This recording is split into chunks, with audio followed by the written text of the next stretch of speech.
So, if you can be, do, or have anything. Since you can be, or do, or have anything. Staying high all the time, is that also a feasible request? Since everything is relational, the answer to that is yes. In other words, you can improve your vibrational countenance so much that law of attraction will support you where you are. But it takes a little while for you to sort of work the bugs out of this and that and this and that and this and that and this and that. What it really comes down to is just finally caring enough about how you feel that your opinions about things are not so important. You've done such a comparative thing between yourself and others that almost all humans care more about being right than they do about being happy. And that's a problem for you, because the other day Esther was at her new house in Utah, and her sister was there, her big little sister. She's got a big little sister and a little big sister. It was her little big sister. Aren't you glad you came? And a bouquet of flowers had been delivered, and Esther was trying to move them to another place, and they were very heavy. It was a very large bouquet, and it was very heavy. And Esther said, part of it is this glass vase, as she set it down on the table. Clunk. And her sister said, it's not glass, it's plastic. And Esther said, no, that's glass. And her sister said, no, it's plastic. And Esther clinked her ring on it. Glass. No, it's plastic. Esther clinked her ring. Are you kidding me? Esther clinked her ring on it again. That's clearly a glass vase. No, it's plastic. Esther went into the other room looking for something plastic. Brought the plastic and gave a comparison. Plastic, glass. Plastic, glass. Her sister is still insisting that it's plastic. It took everything Esther had not to just go, glass. Sort of came to her, why did it matter? Why did it? And the reason that it matters to you is because you've been living life. You've been collecting data. You've been coming to conclusions. And law of attraction has been making reality out of what you believe. So you've come to believe that you are right. And there's this comparison about what the others are thinking and what the others are doing that serves you in the sense that it gives you the contrast and causes you to identify what you want. But if you could make this one decision today, I no longer care about being right, but I really, really care about feeling good. I care about feeling good. And then you just begin sort of sifting through things one thing at a time, one experience at a time, as you have negative emotion, and then you soften your thought until the negative emotion subsides. You make every situation unconditional, because alignment trumps everything. So you no longer care about being right, because really you're not being measured against all of the other righters and wrongers in the world, and then you're being rewarded based upon your degree of rightness. Ooh, where do you get this stuff? You are pure positive energy, focused here and now, allowing a little bit or a lot of all that you are to explore and receive the perfection of this moment, you see. So what were you talking about? I think I got that now, for sure. And in relation to that, that is a wonderful thing that I've been able to learn more and more through your teachings, letting go of trying to be right. But in one instance where it feels good to be right is when I'm in alignment.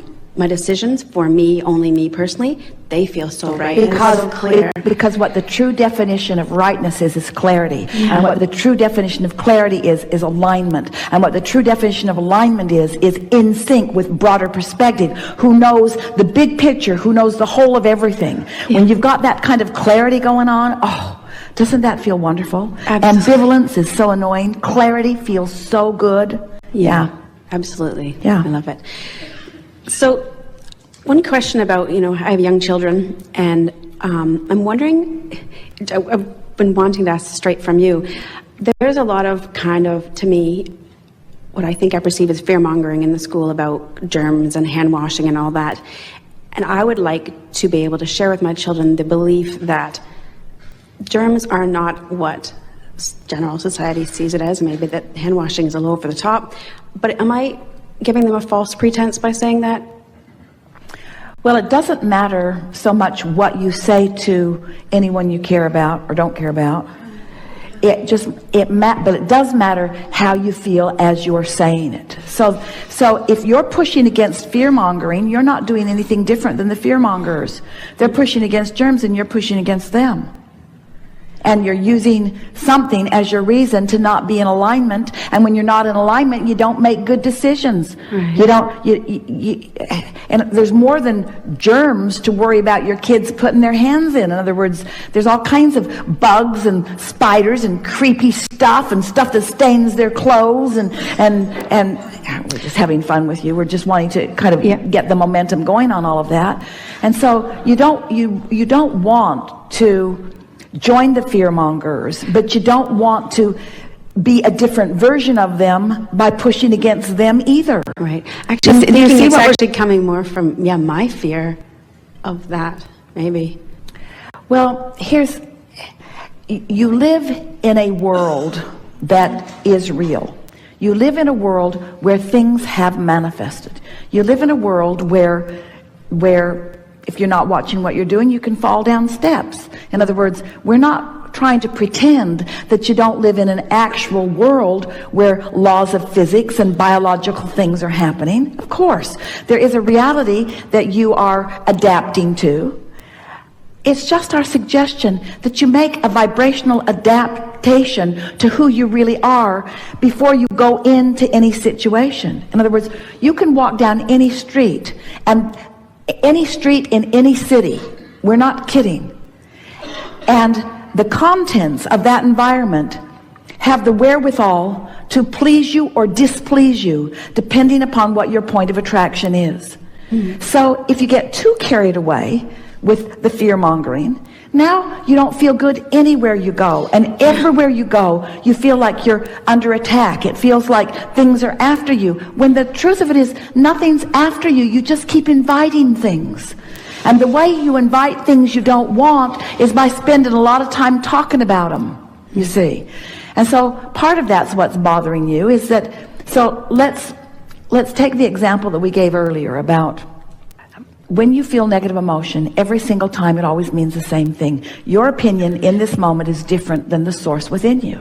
So let's say you are thinking about a situation and you are thinking about there being aggressive germs that could be harmful to your children, and you're not just stopping there, you're taking it all the way to Ebola. You're taking it all the way to something really unwanted and something really dangerous and something that really scares you. And so when you're having that fear, that level of fear, or no matter how big or that feeling of discomfort, stop and say to yourself, what does this really mean? Does it mean that I'm being warned against something, or does it mean that I'm focused in a way in this moment that the source within me is not focused? And my choice is causing separation between me and my source, and that's what the feeling of fear is. That's what it is. So if you ask yourself that question, it doesn't mean that you care less about your children, and it doesn't mean that you're not gonna stop being smart or encourage them to eat dirt or anything like that. It means that you're aligning with the clarity of who you are, so that you're approaching every situation with full guidance. So if the lunch program is serving ptomaine poisoning today, your tuned in, tapped in, tuned on child will choose something different to eat. But if you have spent time beating the drum, beating the drum, beating the drum, beating the drum, what's active in his vibration is what he will gravitate to. Now that's just simple mathematics of the law of attraction. So you have a choice as a mentor or as an encourager or as a parent. You can opt for helping your child align to clarity and guidance, or you can opt to being their guidance. You can teach them about all the rules and all the laws and all the... You can make them timid and fearful, or you can make them feel confident and sure. You can help them be receptive to their guidance, or you can help them be receptive to unwanted. You can't help them be receptive to their guidance unless you are in the moment receptive to yours. You cannot help them be receptive to fear-mongering unless in the moment you are receptive to fear-mongering.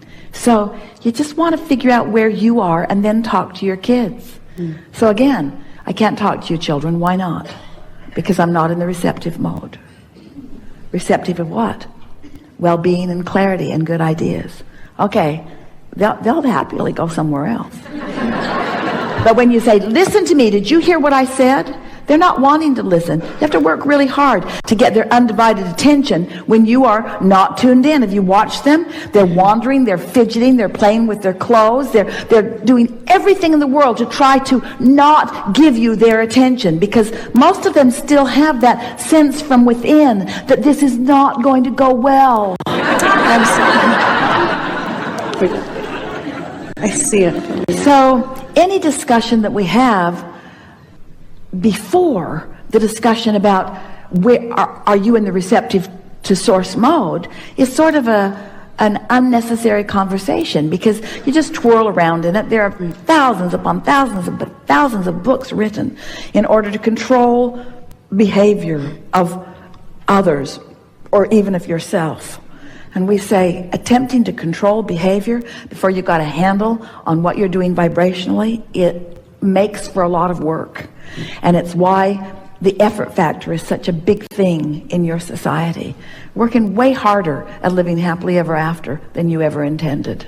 And the kids know it coming in, and they try to tell you every day, why are you making such a big thing about that? Have you ever heard your kids say that? Why are you making such a big thing about this?